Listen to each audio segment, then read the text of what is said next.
প্রিয় বন্ধুরা, আজ আমাদের বিষয় হলো সূর্য। এবং এই সূর্য অবিশ্বাস্যভাবে গরম প্লাজমার এক বিশাল গোলা বিশেষ।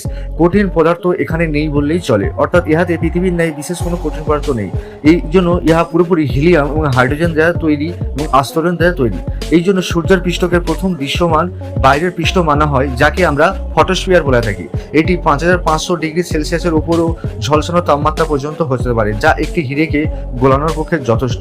ফটোস্ফিয়ারতে ভাইরাল রূপে বিশাল বিশাল কিছু অন্ধকার লক্ষণ বা কালো লক্ষণ দেখতে পাওয়া যায়, যাকে আমরা সানস্পট বলে থাকি। এগুলো সূর্যের মধ্যে চৌম্বক ক্ষেত্রের পরিবর্তনের জন্যই কিন্তু হয়ে থাকে।